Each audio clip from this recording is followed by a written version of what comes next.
Well, good morning, everyone. Happy St. Patty's Day to you all. I'm very grateful for all of you who actually decide to come here instead of starting your St. Patty's Day early. But I'm sure a lot of you are moving on to do just that afterwards. So anyway, I hope you all have a responsible celebration of a St. Patrick's Day. My name is Yuki Tatsumi. I'm a co-director of East Asia Studies, East Asia program, and the director of Japan program. And I'm grateful for the Embassy of Japan for this collaboration, which is a little bit unusual topic for those of you who are more used to come here on the topics like U.S. bases in Okinawa, U.S.-Japan alliance vis-a-vis North Korea, U.S.-Japan-Australia trilateral, and so on and so forth. We have a pleasure of having Captain Takahiro Ishihara, immediate to my right. He's a retired JMSDF captain, spent about 20 years on the Maritime Self-Defense Staff College's faculty. He stumbled across this topic about right when he started teaching at the college, and since then he's been at it, so he's a classic example of if you pursue your interest, he's going to be countrywide famous. He is actually the only person that I can think of who's working on these Arctic issues from a geostrategic angle in Japan. Most of the body of work that Japan has been doing is really focused on a scientific research and exploration aspect of it. And he's really the only person he's been looking at this issue from more of a geostrategic perspective. So he has a little slideshow to give us. We're going to listen to his brief about how evolution of the Arctic environment, especially focusing on the more recent years where as the climate change progressed, the melting of the ice, how does that impact the geostrategic dynamics in the region, and what that could change the potential for many of the countries, including U.S., Japan, and we have a wonderful partners representative here as well. So after his presentation, we'll move into more of a Q&A style of a chat for a little bit, and then we'll open it up for your questions and answers. You all found that little card with the QR code, so if you can please use that with your phone, and then that'll take you to the question and answer room, so to speak, for this event. Because this is a hybrid audience, to remind you, so I cannot look up the pad and then look up and try to pick up everybody's questions. So I just ask your cooperation so that I can all look at all your questions in nice little iPad. So to his Captain Ishihara's immediate right, we have a guest from Canada who is embedded in NORAD in Colorado Springs. We have a Dr. Gail Piché.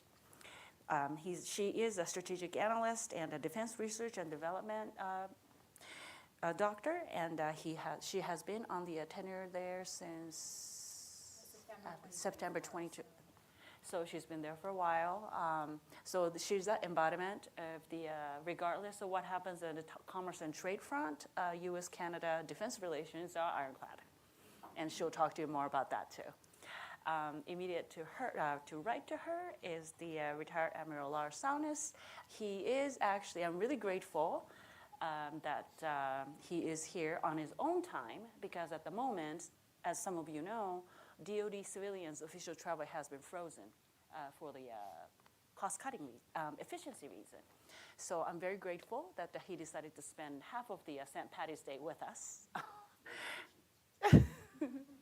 And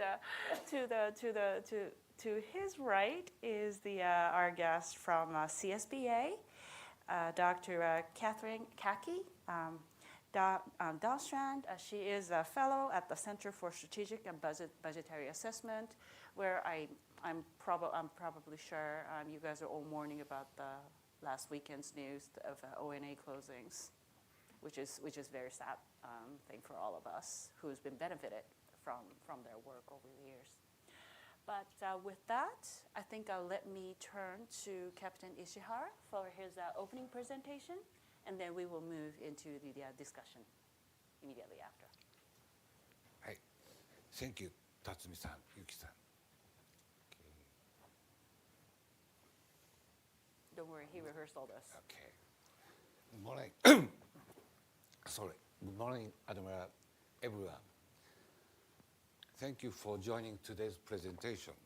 My name is Ishihara, retired Captain JMSDF, Japan Navy. I am the author of book on Arctic security.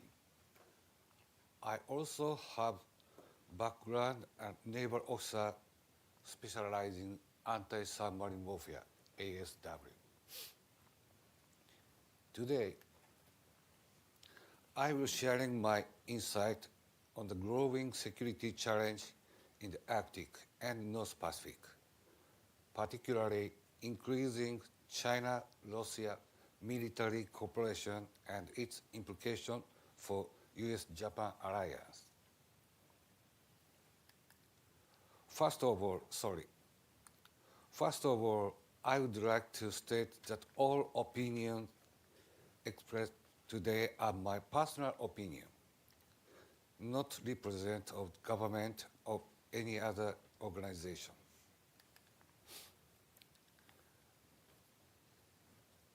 Sea ice extent in summer season is declining at 99% per decade.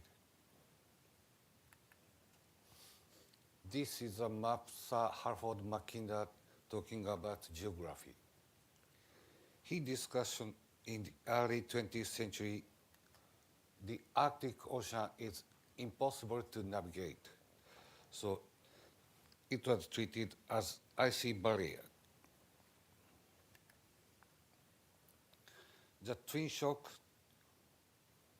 war of Ukraine and climate change. It gives the Arctic, it shock of war and Ukraine and climate change, driving major geopolitical changes. The Arctic is not just environment concern. It's also geopolitical flashpoint.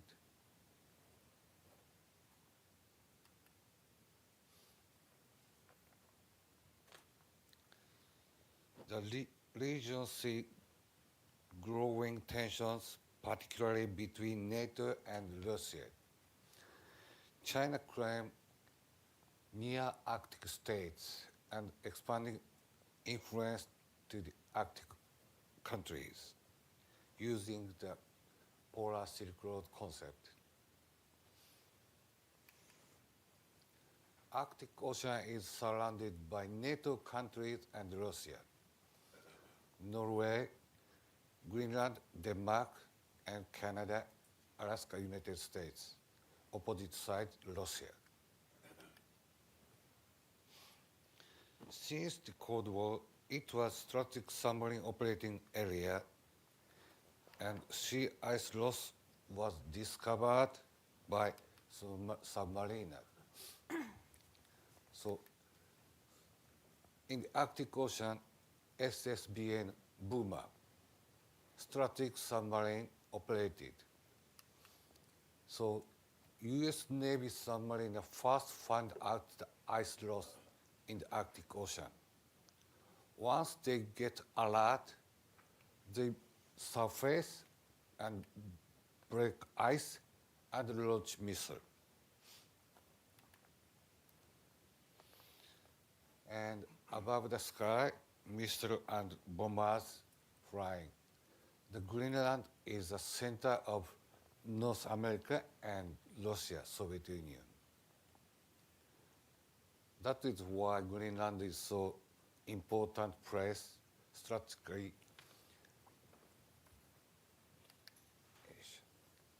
So,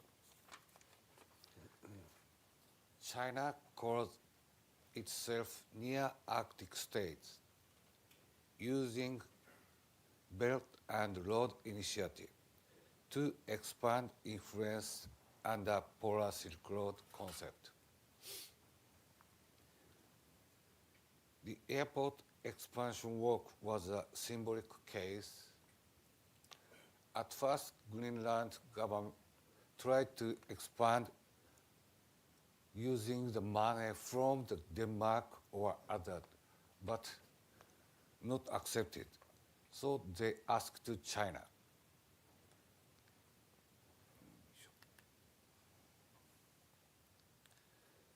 The airport expansion work was completed in November last year.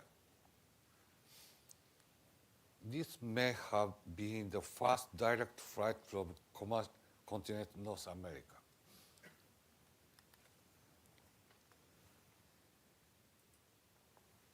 And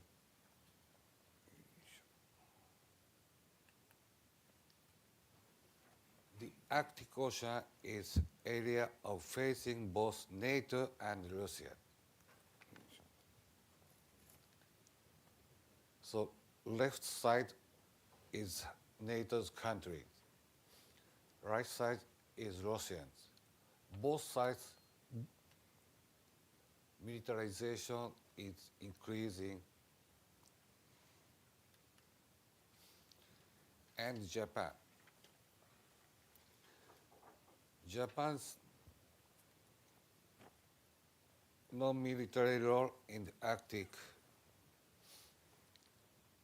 Japan is deeply committed to non-military engagement in the Arctic, primarily through scientific research and environmental protection. Using the research vessel Mirai, she is too old and now Mirai 2 is under construction. This is Mirai 2. This research vessel is symbolic ship. The Arctic research vessel Mirai 2 is currently under construction. Will contribute to the climate studies. Launching ceremony the day after tomorrow, this Wednesday.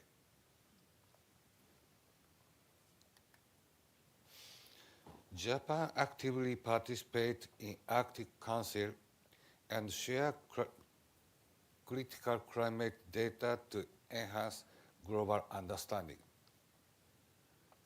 Since 2013, we get observer status in Arctic Council. Last week, Greenland general election took place, 11th of March. Greenland post-independence diplomatic and security document also expressed expectation for Japan.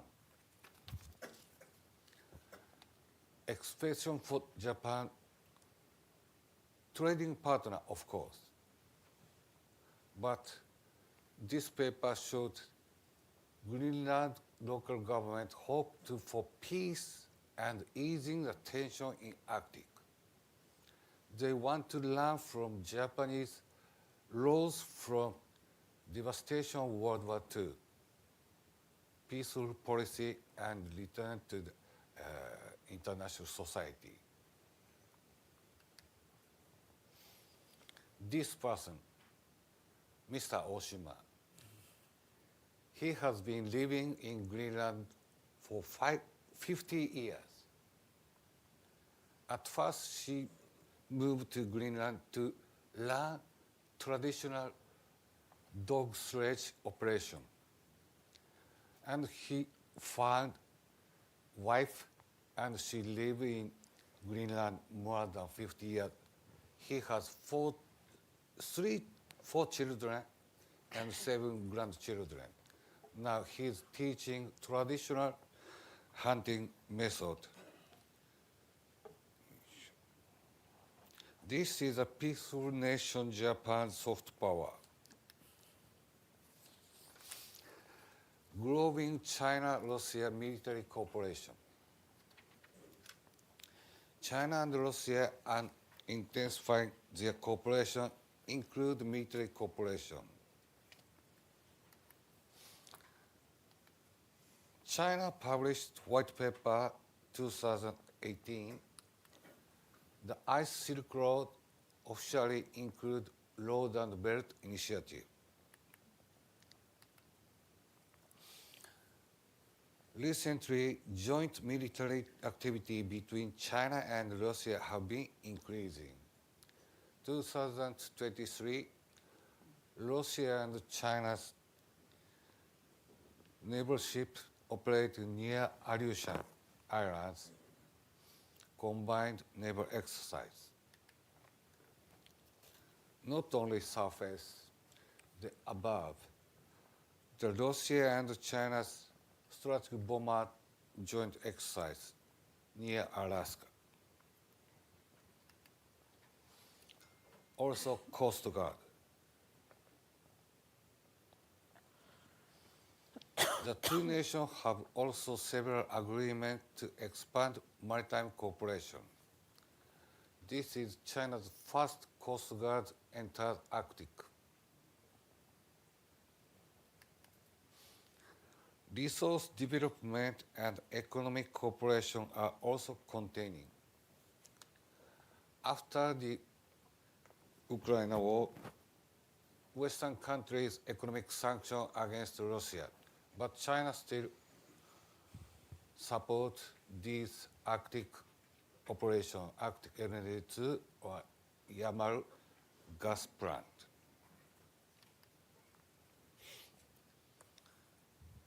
Strategic importance of Aleutian Islands. The Aleutian Islands hold strategic value as a natural barrier between the Pacific and Arctic Ocean.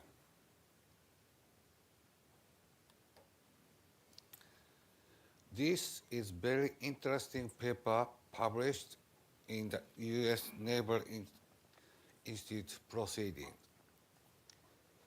Here, too, joint Sino-Russia's training is mentioned.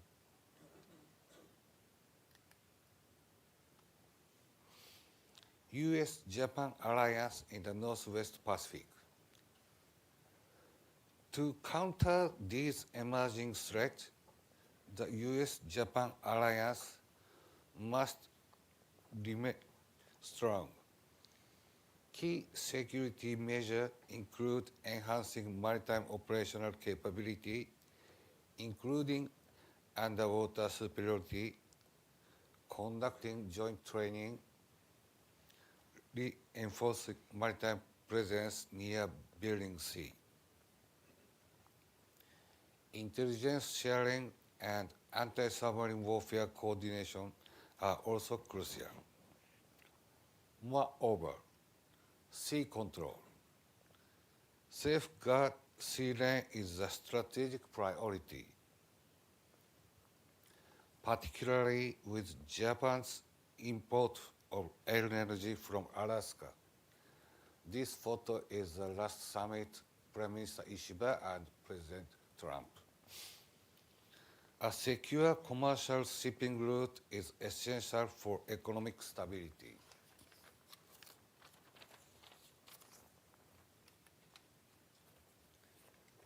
This must be the new sea lane of communication from Alaska LNG to Japan.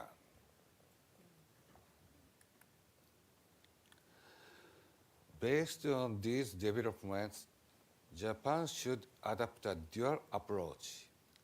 In the Arctic is a NATO versus Russian ocean.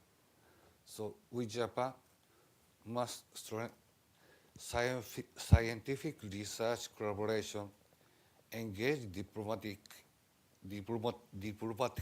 in Arctic governance forum, and promote sustainable economic projects.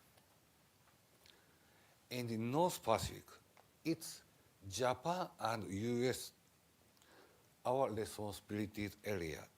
We need to reinforce maritime security through close cooperation with the United States.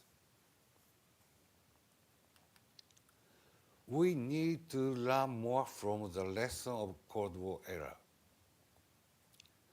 This map shows a symmetric strategic Atlantic Ocean bastion operation. Do you know the bastion operation? sanctuary of SSBN, Burma. Soviet Union, Russia's idea, keep the Baltic, not Baltica, Barents Sea. Barents Sea, yes, thank you. Barents Sea and Sea of Okhotsk. Those sea as a bastion, so keep safely for their submarine, Burma, SSBA. So Pacific side, Sea of Okhotsk.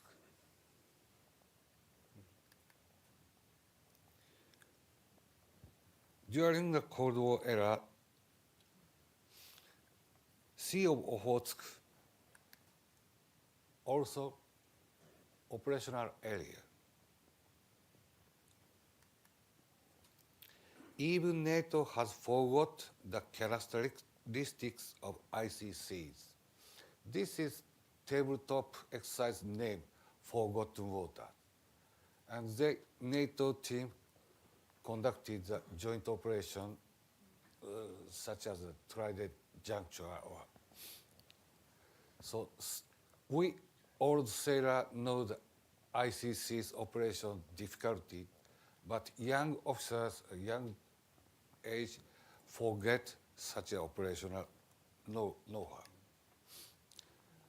During the 80s, Sea of Japan and Sea of Okhotsk, JMSDF and US 7th Fleet conducted joint operation. When I was a young ensign and Lieutenant JG, I participated in these operations.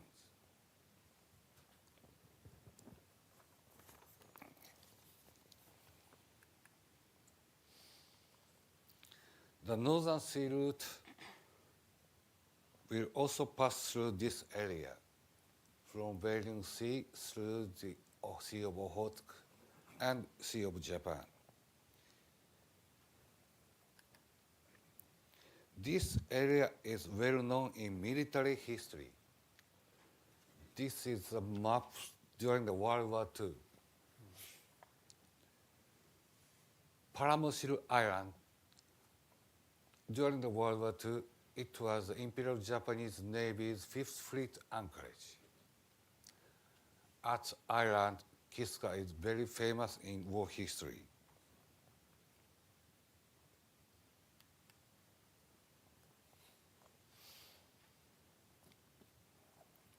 In conclusion, sorry.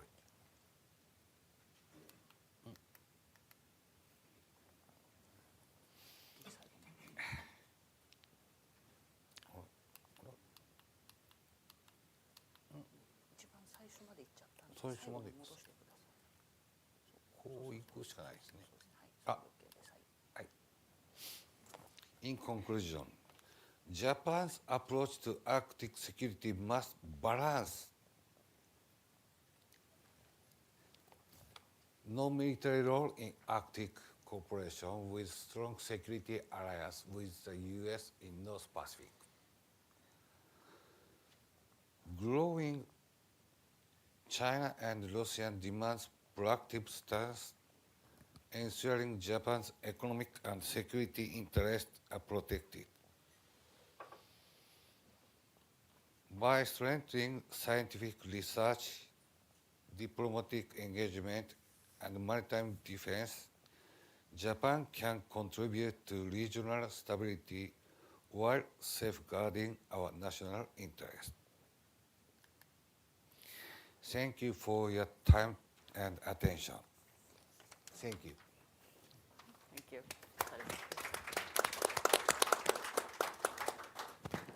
So I think how I would like to open this up is first I'll ask our good panelists for their own perspective, because you're all kind of coming from Arctic Council countries, and they do. You each have a probably slightly different perspective from the capital of the country where you sit, and then.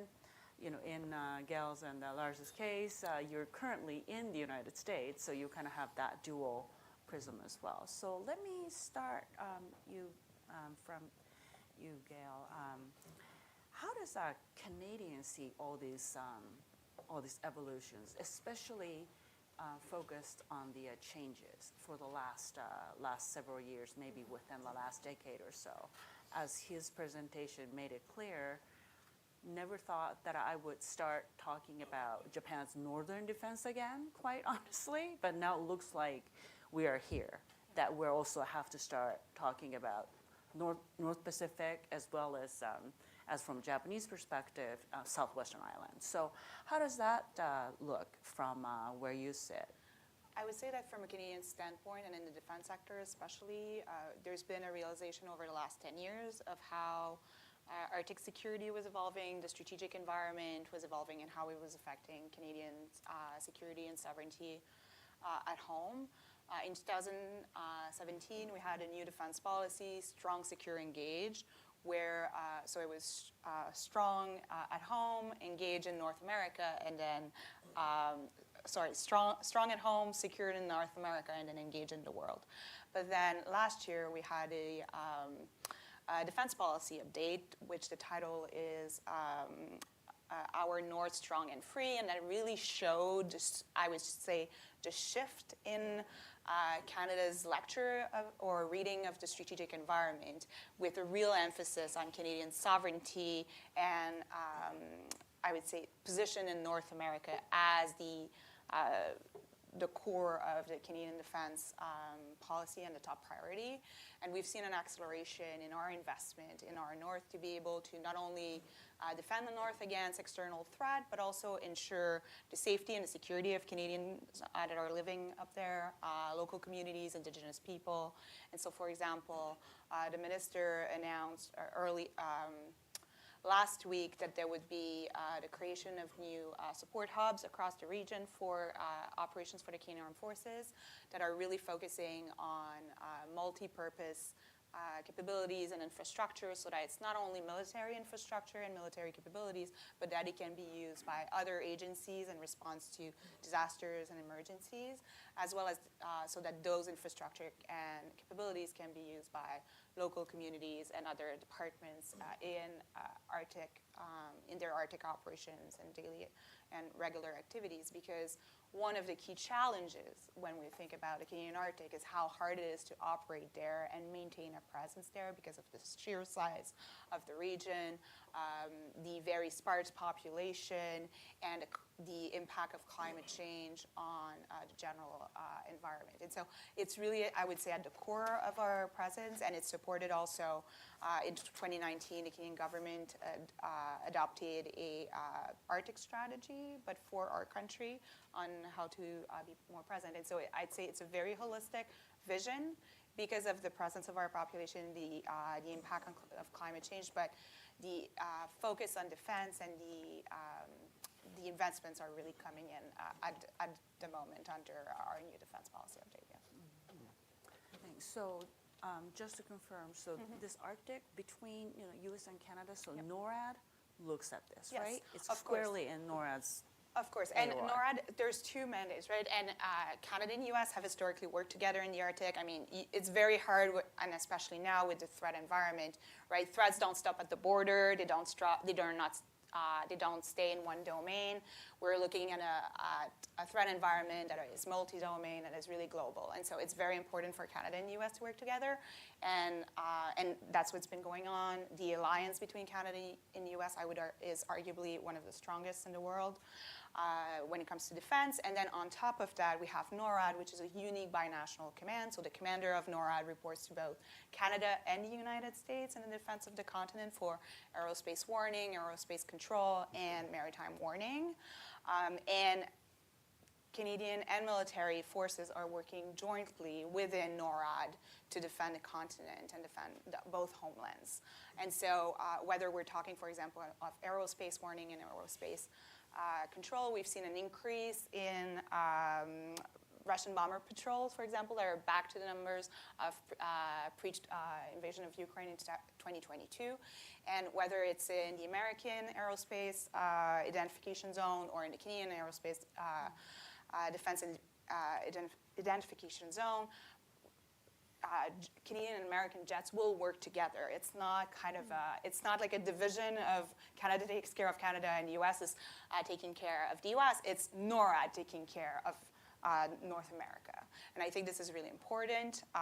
And then beyond that, beyond NORAD, Canadian and American forces are working together jointly in different domains, but also in different regions. The Canadian Joint Operation Command, so Canada Global Military Command, is working with U.S. regional combat commands on a regular basis, and it's really based on our shared interests, but also strong interoperability across levels, right, at the tactical, operational, and strategic level, as well as on intelligence sharing. And so, for example, in the Arctic, Operation Nanook Nunalava 2025 that was just finished. It was from, I think it was around like mid-February to 9th of March, and we had American troops on Canadian soil, like working, training with Canadians to increase that interoperability. And then we also have joint forces beyond, or what we call integrated forces beyond NORAD. For example, the U.S. Second Fleet, which is responsible for the western portion of the Atlantic from the Caribbean to the North Pole, has a Canadian Rear Admiral as a vice commander, right? So it's really showed like that cooperation and how strong the relationship is on defense. And it also goes beyond like strict military forces, whether we're looking at research and development, which is more my field at Defense Research Development Canada.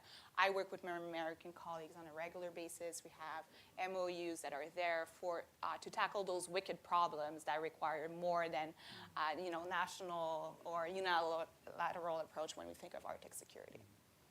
Thank you. So Lars, obviously Norway has a deep interest in this, and you led both Norwegian Coast Guard and Navy. And currently, where you sit in the Naval War College, you also lead the Arctic research, Arctic study group. So is this the types of the issue that you have been discussing and looking at with your colleagues in Newport nowadays? Yes, I think so. First of all, the Newport Arctic Scholar Initiative, we looked at exactly the situation with all the southern Arctic nations, excluding Russia, but also inviting Japan and the UK and France. We looked at naval deterrence in the Arctic. And why did we do that? Because it was after 2022, of course, and we don't have to explain that to you why that is important.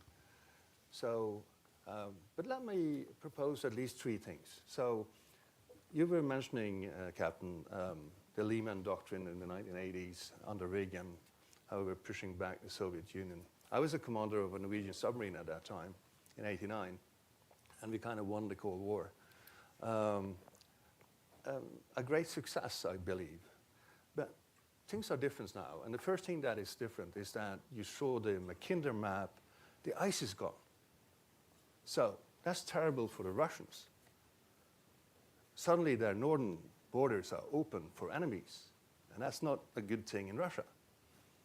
But the other thing is that what's isolated the Pacific from the Atlantic is suddenly gone. So there's an Arctic bridge now opening more and more between the Pacific and the Atlantic. So the things we do in the Atlantic region actually have a response in the Pacific region. So whenever Norway or NATO is pushing Russia in our pond, the response might be in Japan and against the Indo-Pacific forces. So this complicates things quite a lot. That's the first thing. So there's a geostrategic earthquake that's already happened. And in that great power competition, as you were speaking about, Russia is becoming more and more dependent on China for their economic development. And just think about, this is the second thing.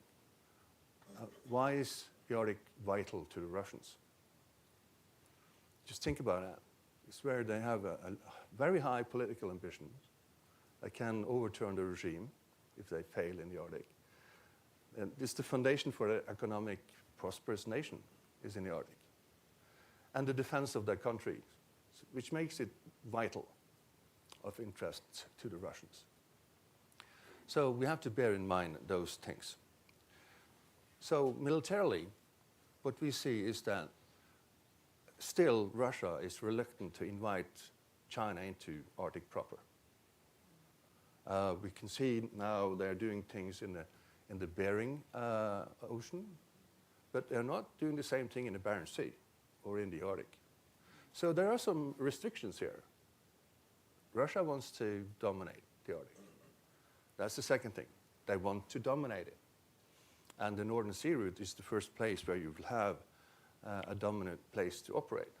Because on the other coast, the Alaskan and Canadian coast, it will still be closed for ice, much more than on the other side. So climate has something to do with this. So, and the other change from the 80s is that what we call the bastion defense against NATO, that was something that went out to the Greenland, Iceland, UK gap and covered sort of Norway was behind the defensive line of the Russians, which makes us very crazy. And anyway, we were exercising invasion force, and we were just looking at that area. We didn't care about anything else, because Norway was the only NATO country without the border to another NATO country. That has changed.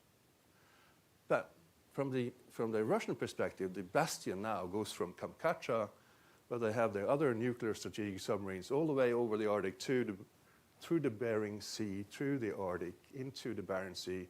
That's their true bastion. And we have to get used to that we are actually more connected than before over that. And the other thing is that the Scandinavian peninsula has changed too.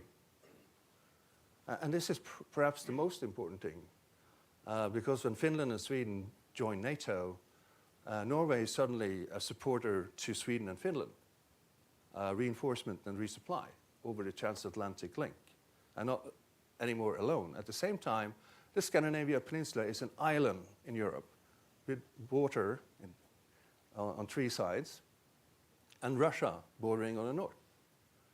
So that is really Putin's best strategy, how to unite the Scandinavians that hasn't been united since 1524.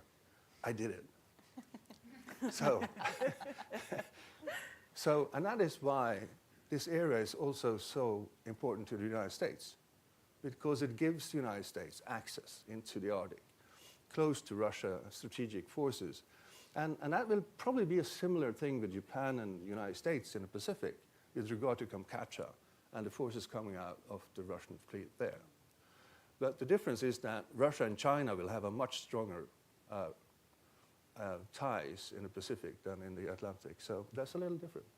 I think I'll stop there, and if you have any questions, I'll expand on what I'm saying. Oh yes, as you were talking, all these questions started coming in, so I have probably many lined up for you. So Kaki, U.S. began to talk about Arctic pretty seriously over the last several years, really, in the public domain. And then also, another thing U.S. and Japan talk about is free and open Indo-Pacific, where Japanese former Prime Minister mantra was Ukraine today can be East Asia tomorrow. But I don't think any of us, either U.S. or Japan, was thinking about the connection between Atlantic front and a Pacific front on the northern route. So how does that look to you overall?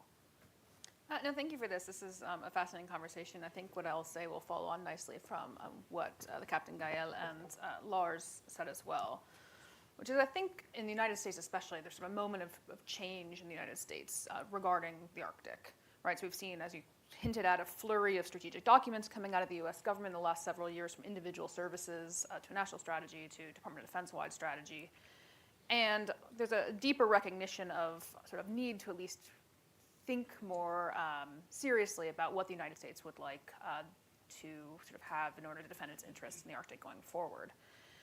And as Lars hinted at, I think there's a couple of points of this, but one thing that I think is happening and which you sort of see these strategic documents wrestle with is a reconceptualization of the geography, and this has changed particularly in the last couple of years. So I appreciated the captain's sort of reintroduction of the North Pacific into our Arctic conversations. Traditionally, what you've seen is the United States and Canada thinking about the Arctic immediately to their north. You've seen the Europeans think about the high north directly to their north, and then some smattering of Russia and closer to the Pacific. And what I think we're really seeing is a deeper appreciation of the fact that these regions are all connected, and thus our strategies need to reflect that. And not only our strategy, I'll say, but as we start looking towards ice flows becoming more navigable for the Russians as well. So one thing that Lars, I think, sort of hinted out was that as these paths start to open up, the Arctic can become not only a pivot nation for NATO members and other allies, and meaning we can sort of transit the seas and use the Arctic to sort of hit at different and transit to different parts of the world, but so can the Russians potentially more easily transit their own naval forces from west to east and vice versa, as well as any of their partners. And so it is sort of a new geographic understanding, and pair that with Swedish-Finnish NATO membership, and you really start to see this sort of changing geography in the high north. And that is something that I think we all should sort of pay more attention to as we reconceptualize where this is going. I will point out, though, I think from the United States, there's a prioritization and a resource question here, which is that, of course, as you mentioned, the Indo-Pacific is of vital interest to the United States, and the Arctic traditionally hasn't gotten quite as much attention. As this sort of reconceptualization of the geography occurs, we'll see, I think, a little bit of tension here about how we prioritize and how we resource. But again, I think there's a growing recognition that all of this is connected, and if we zoom out, we can sort of build a strategy around that. Great, thank you for everyone's thoughts. I think I do have a lot of questions to go through, so I think I'll open it up to a general question and answer from the audience. So first question is, as Captain Ishihara mentioned, in that extreme cold weather, his book that he published is actually funny because it's filled with all the episode where he actually, when he was a younger surface ship officer, how he took the he took a sailing out that way, and then how all these things were frozen up, and ice will like freeze around it, and then it looks like a bridge almost, like as you get closer to the pole. But in those, and then at the same time with increasing military and economic policy and the significance of that Arctic, as you all, four of you laid out, what kind of a weapon system and ships, for example, will gain more importance, especially given that climate challenge, right, in the operation?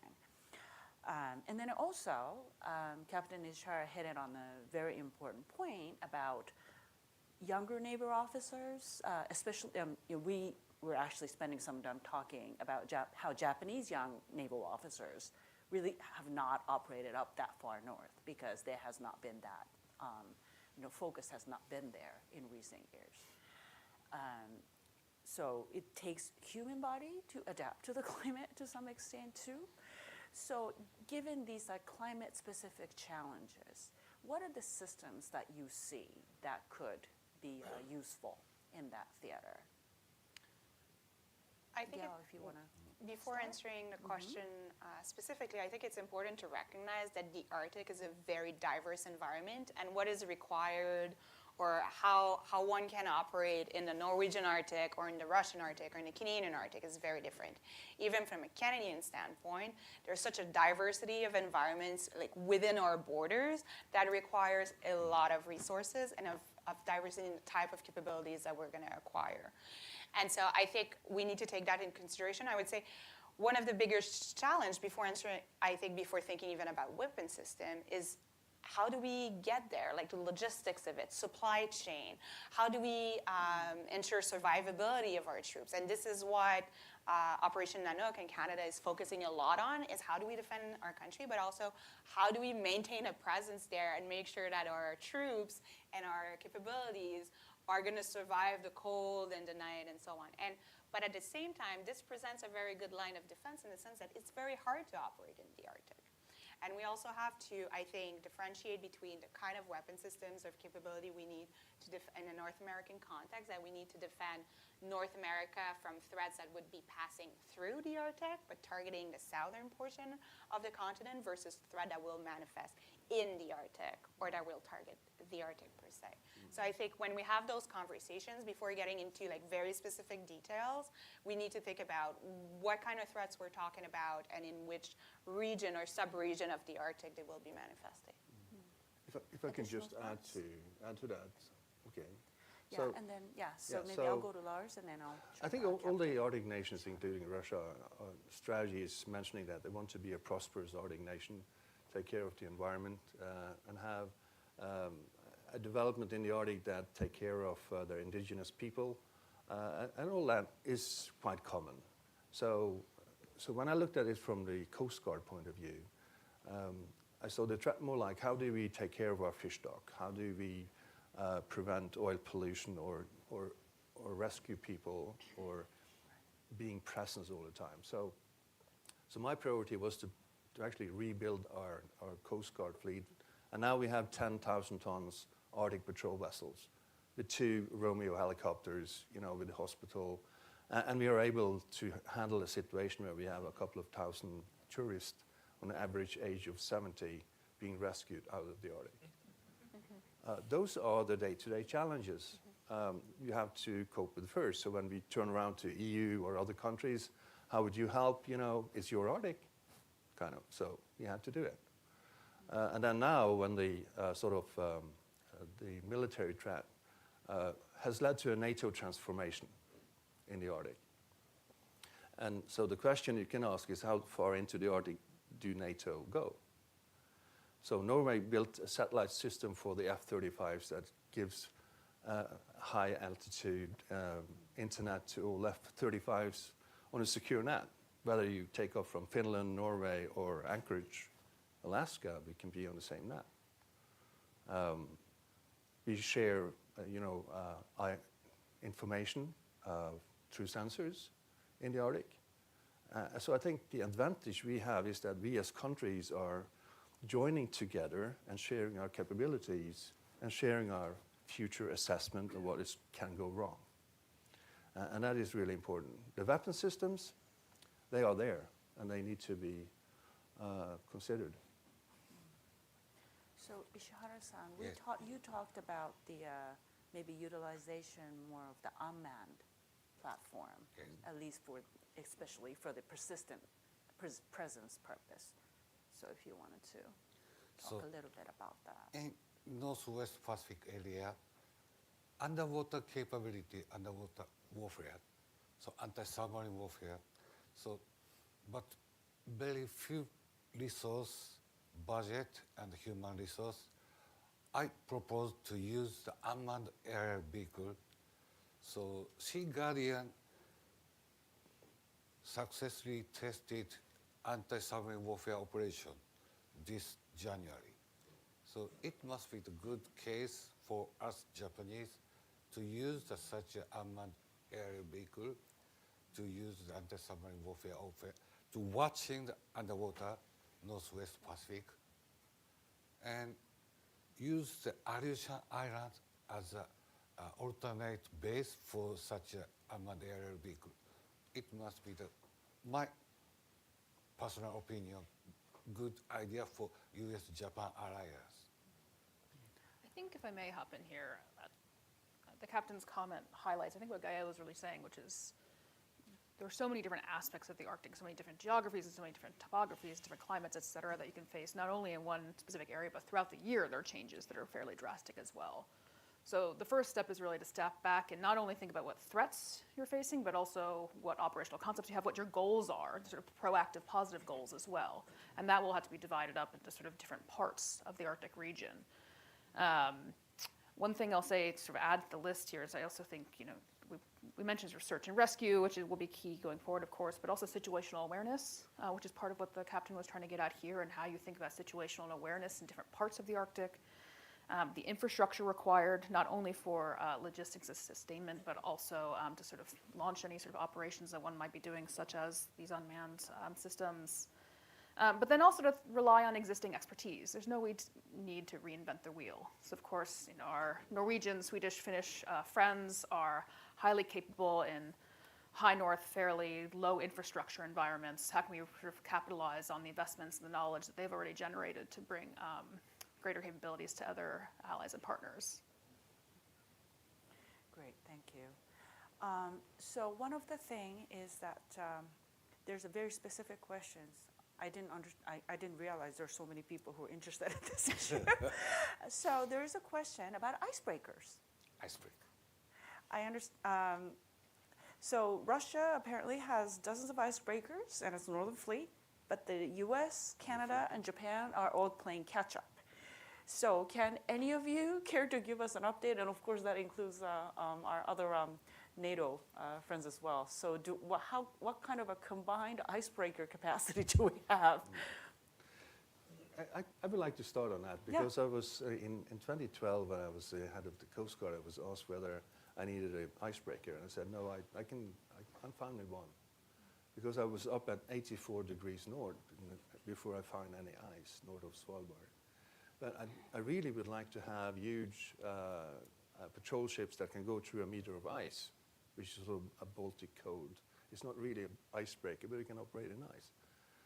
Because the several-year thick ice sort of have disappeared from where we operated. So in Norway, we decided that our second icebreaker were built for the scientific environment to enhance our research. And we decided in the Coast Guard that we needed bigger ships that can handle more situations, which is, and basically it's half the price if you think about it. So instead of having one more icebreaker, I've got 3 huge ships. That is useful for me. So, and the other thing you have to manage is sort of, if you think about it from an Alaskan point of view, so you want to build out the harbor, but it's still quite a long distance to go into Arctic proper from the Aleutians.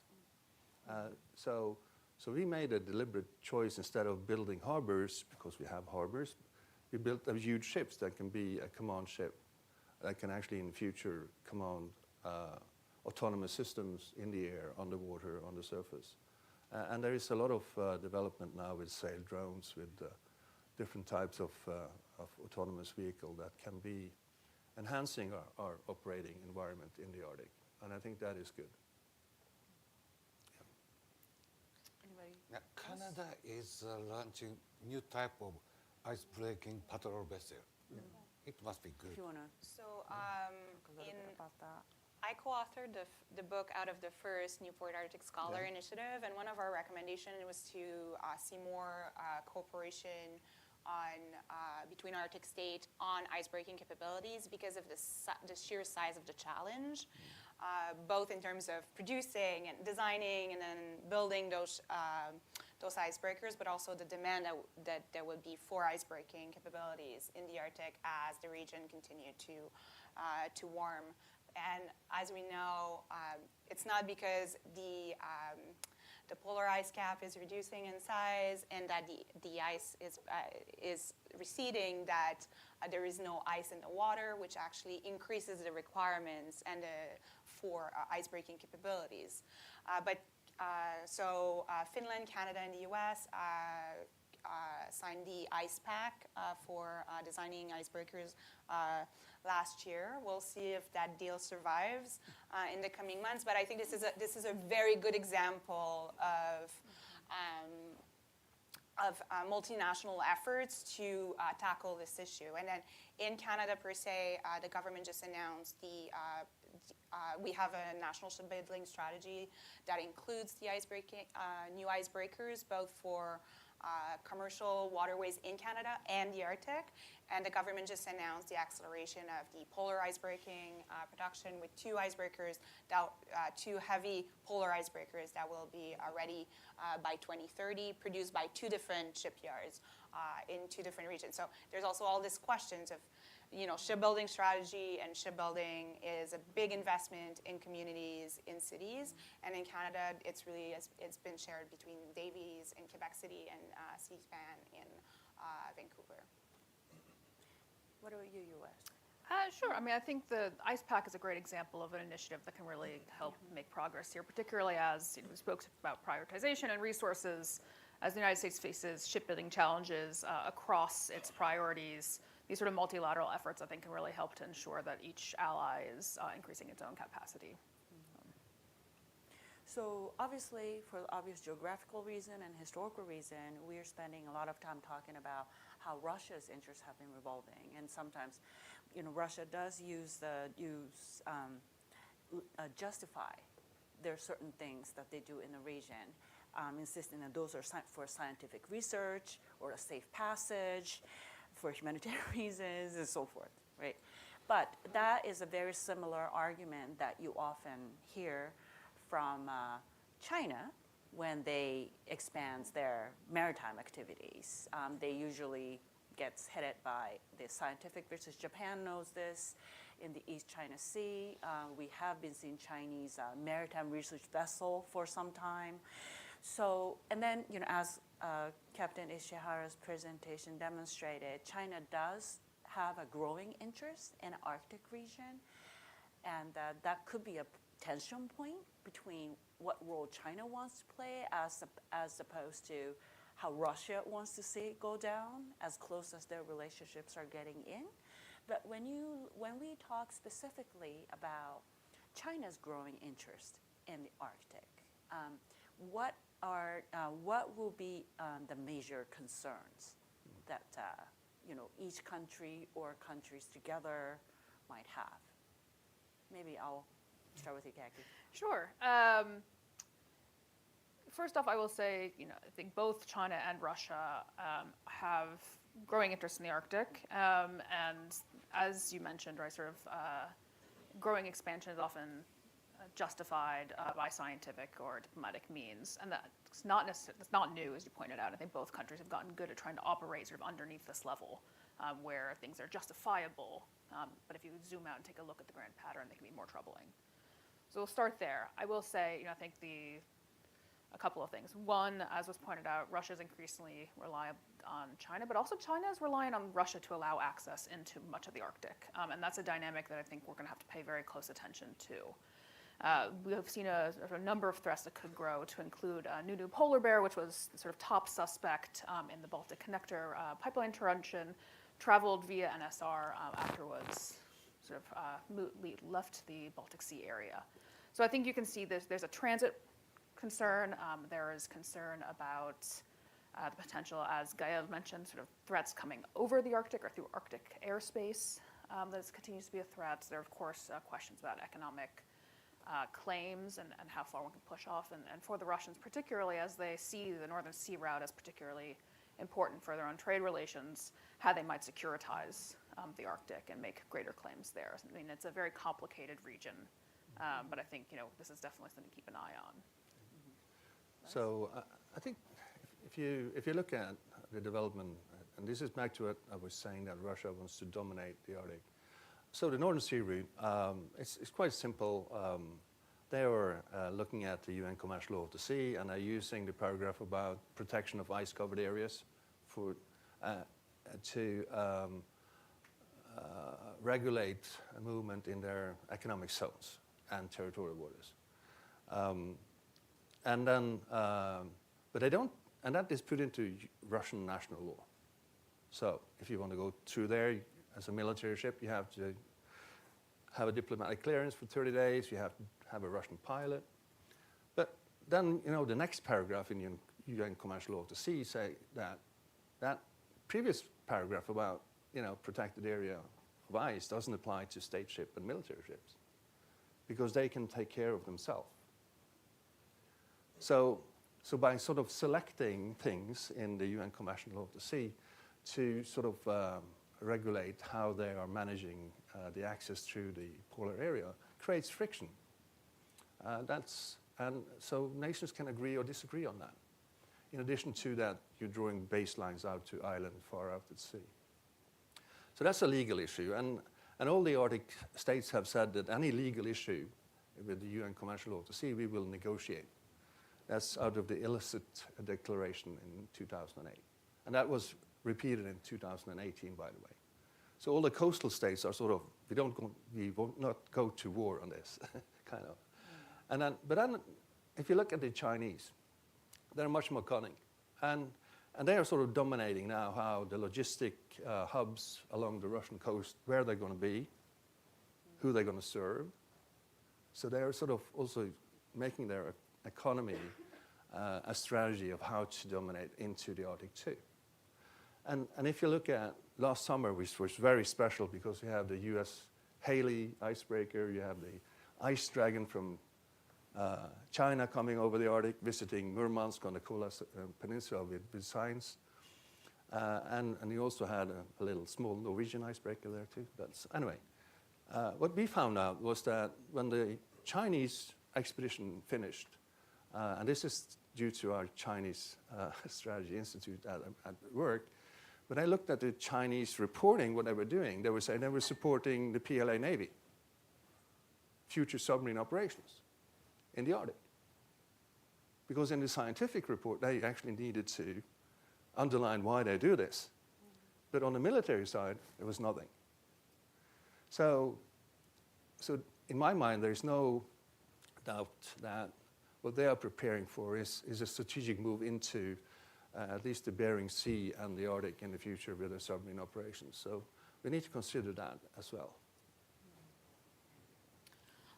From a Canadian standpoint, and I've published on this, there's growing evidence that the PRC is targeting Canadian vulnerabilities in the Arctic to advance their interests at our expense. And so we've seen in different spheres of society growing Chinese influence. So for example, Canada has recovered Chinese research buoys in our Arctic waters. Huawei Canada has targeted indigenous communities in the high north that are trying to, by speaking to their right to access internet, so targeting infrastructure gaps and vulnerabilities, and leveraging historical tensions between indigenous groups in the Canadian Arctic and the federal government to advance their interests. We've also seen, and they've also been more present in northern communities where they're proposing commercial projects that are undercutting potential Canadian federal initiatives. But it's also, it's using, and they're able to do that because we have too much red tape or we're dealing with our own domestic issues. So for example, we had local leaders in the Canadian North saying we don't necessarily we choose partners that were not necessarily the ones that we wanted in the first hand.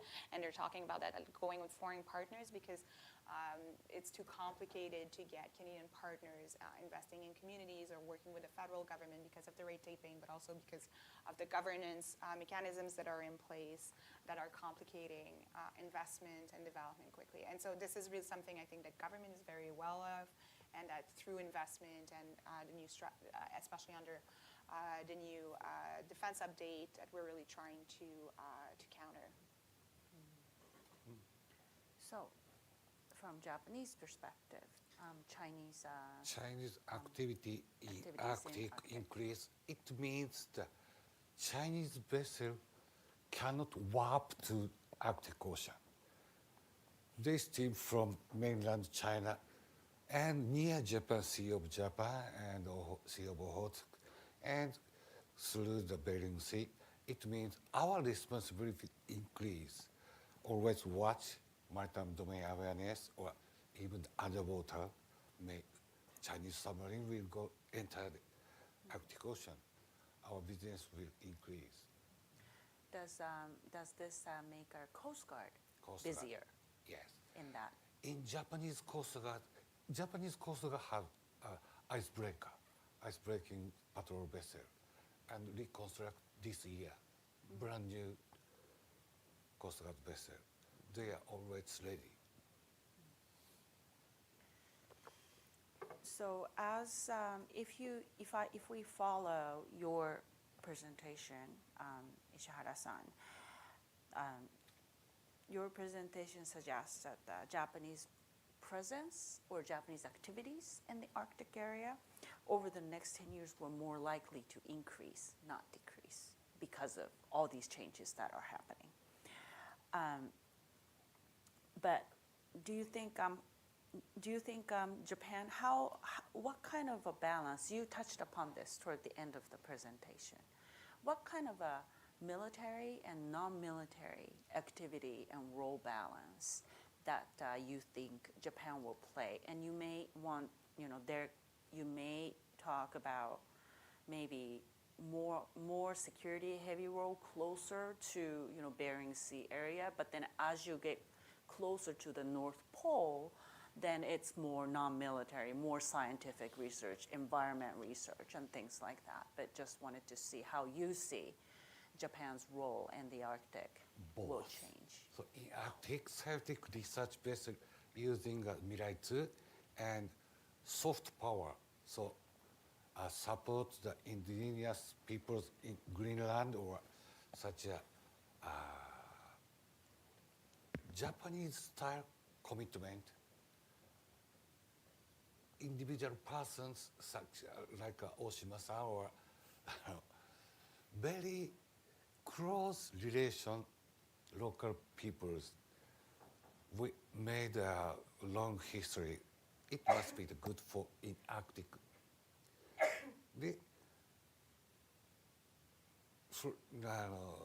Northwest Pacific area increase our military capability to watch strictly with United States and patrol, maintain the presence, and peacetime sea control operation.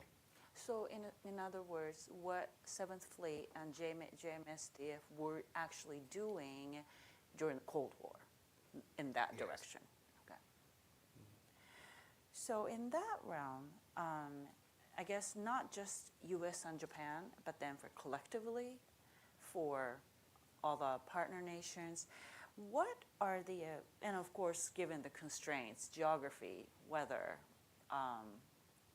difficulty in maintaining perpetual presence and so forth, what are the single area of capacity or capability improvement that you think we will all need to talk about? You know, probably it is different for each country. So I will go down from maybe Ishihara-san from Japan, and then I'll go down that So way. we have to go first. You want to go first? I mean, I'll take the first shot if it's Okay. if it's available. I don't want to Then interrupt the. No. I'll go to you, Easiest and to then go I'll come first back on closer these. to me. It's There you easiest go. to go first on these kind of questions. No, I mean, for me, and I think our comments today have really highlighted it. I think the baseline really is situational awareness and increasing our ability to know what's happening, when it's happening, has been highlighted across all of the different allies and partners represented here. And so that is something that I think we're going to have to pay particular attention to, and that could be achieved through any variety of means and any variety of equipment and assets. But I think that is key to increase before we talk about anything else. Lars?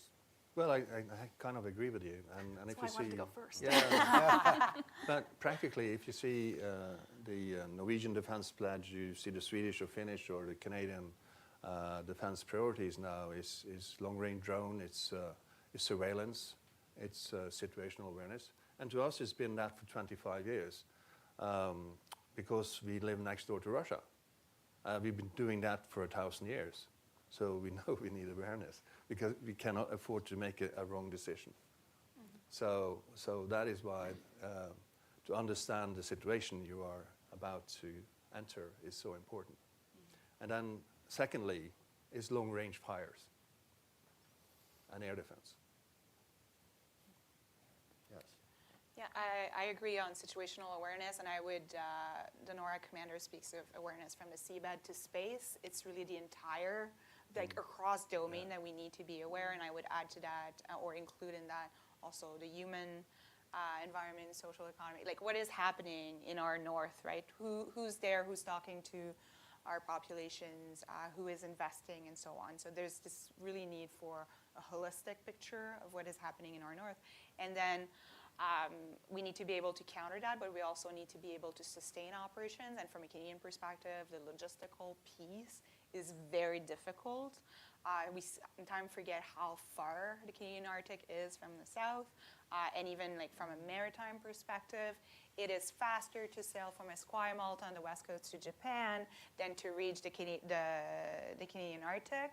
And on the east coast, it is a shorter distance between Halifax, where our military, where our Navy is located, to sail to London, to the UK, than to reach the Arctic. And I think this is just like one of the, we call it the tyranny of distance, especially when we're talking about physical domains like maritime, airspace, or land. And then climate change is posing such a tremendous challenge on operating underground.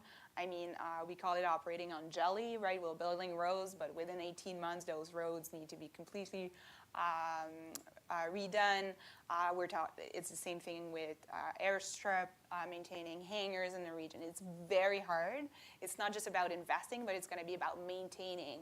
And I don't think that and it brings a really important question when we talk about technology, research and development. How are we going to build and maintain infrastructure and logistical hubs up there? Is a wicked problem that we're really focusing on at the moment. Especially seabed. Yeah. Optical cable, so Svalbard and the Scandinavia Peninsula near Japan. Sometimes somebody cut the pipeline or cables. We must watch strictly underwater. I'll also, sort of emphasize that the air defensing in particular, right, from an American perspective, think about the role that the Arctic has traditionally played air defense against a wide variety of different missile and weapon types. If I could just comment on the captain's on the seabed warfare thing, especially the Baltic states and the Nordic states have experienced some challenges. And I think it's of course a coincidence that the Baltic states wanted to join the European electrical grid, and suddenly a lot of their sea-based electrical cable were broken. That's of course a coincidence. But it led us to, for instance, in Norway, we had to inspect 8,000 kilometers of cables and oil and gas pipelines the last 2 years. But it's mostly done by industry, because today industry has the autonomous systems that can inspect those pipelines on a regular basis. So I think this is a problem that will sort of sort itself out because it will be regulated that industry needs to inspect and make sure that they have resilience enough to cope with those situations. But our challenge as states is that we need to make legal issues out of this so that we can prosecute this crime, in my opinion. Today, it's not the crime. You can sue for economic damage, but it's not a crime. So I think this is a legal area where coastal states need to look into. So we already spent a little bit of time talking about the evolution, how NATO's role could change and will be evolving into this. Let me pursue that a little bit more. So how do you, and especially given that Japan increasingly also look to strengthen its relationship with NATO. Up to this seminar, I was really hearing that discussion in the Indo-Pacific theater, and then how to get more European ships into South China Sea and East China Sea. But now clearly, we may be talking about how Japan will get more of it. Japan will do more with NATO countries in the North Pacific, or that side of the globe. So how do we see that evolving, moving forward? Lars, would you like to start? Yeah. Just to give you an example, so this year a UK carrier group is deploying to Asia with a Norwegian frigate. And if you look at the UK and Norwegian collaboration, of course Norway wants to build frigates, and Germany, UK and France and US would like us to join in their project. But even now the UK is proposing to have crew our ships with both Norwegian and UK officers and crews. But we are deliberately, because we know we're all global in the maritime domain, we are globally connected. So even a small country in Europe like Norway has interest in Asia. So that's why we are sending a frigate with a UK carrier group to support Indo-Pacific campaign in Asia and show solidarity, because we are dependent on it ourselves in this global world. So I think you will see that within NATO, if you are Admiral Perry, Joint Force Commander Norfolk, with the responsibility to defend the Scandinavian Peninsula from the US, his staff is looking at what's the gaps today and how do these countries fill those gaps.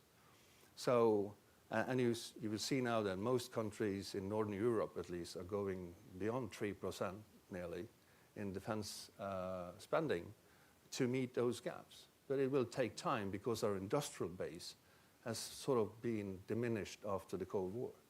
and it takes time to build up that industrial base. If I may, so when I looked at this in 2014 as a head of the Norwegian Navy, I said, well, our shipbuilding industry should build at least 2 ships for a Navy and Coast Guard every year, just to maintain that sort of proficiency and also ability, not only to build ships, but to maintain them. So now Norway is building, for the next 10 years, we're building 28 ships for the Coast Guard and the Navy, in addition to 6 frigates and 6 submarines. So that's an enormous increase in capacity in a very short time. And it's more than doubling our defense budget. So, and you will see the same in Canada. You see the same in Sweden and Finland. And just wait until Germany just lift off now. Because that's the big economies. If they start to use that kind of money, you know, NATO will look quite differently in 10 years' time. So this is a geopolitical changer of global dimensions, in my point. So NATO will, the 32 nations of NATO will continue to be a formidable military force for the deterrence and defense of their area. Well, I think part of this conversation, to go back to where we started, is the combination of the changing geography and the connectivity of all the maritime spaces.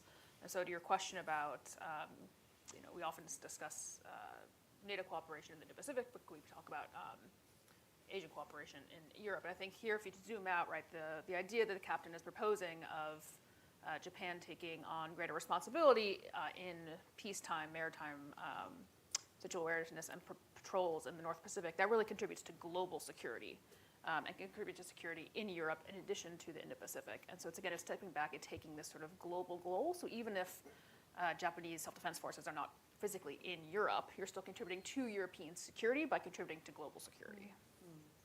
That's interesting. So we really haven't spent too much time talking about the Arctic Council, which is still a very important body. So if any of you can discuss what aspect in a changing geostrategic environment that surrounds the Arctic, which is very rapid, what aspects of this Arctic Council's role will remain relevant, stays the same, or how much of that role that Arctic Council has historically played might change in the future? So I can start on that, since Norway is the chair of the Arctic Council at the moment.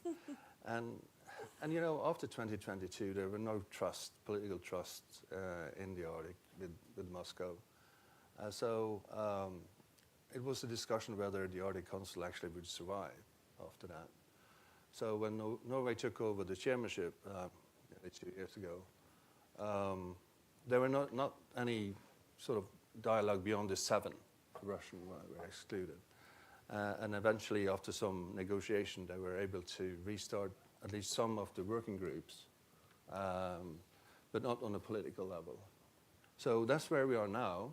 And by May, Denmark, and perhaps with a stronger role of Greenland and the Faroe Islands, will take over the chair of the Arctic Council. And my personal opinion is that it will probably depend on the current peace negotiation with Ukraine and Russia to see if there is any way forward, any confidence-building measures that can be initiated in the Arctic that will include Russia. Eventually, we are all the coastal states in the Arctic needs that cooperation to be prosperous and safe. So I'm very hopeful for the Arctic Council will continue. The alternative could be to expand nations, like you have in the Indo-Pacific, Indian Ocean Naval Symposium, or the Eastern Pacific Naval Symposium. You could actually sort of perhaps, if the Arctic Council doesn't work because it's NATO versus Russia, perhaps you could look at another way of dealing with it, like an Arctic Ocean Naval Symposium, where more interested nations like South Korea, China, Japan, and others in Europe could at least meet and discuss how this can evolve commercially and safely. So launching off of your mentioning about Greenland, I think this is probably the first time that Greenland's election got so much attention here in the U.S., right? So clearly there is, political dynamics that are going on there as well. So given that, how do we think about engaging? Of course, Denmark is an important partner, but how do we also engage Greenland? Kind of sometimes in coordination with Denmark, but maybe sometimes independently with Greenland. How do we navigate that, as it's clearly their politics are changing also? I can answer that very easily and say Greenland is part of the Kingdom of Denmark, and they are an independent state in Europe, and should be treated as it. The election of the Danish population was to say we will stay with Denmark until we are capable of being a sovereign state ourselves.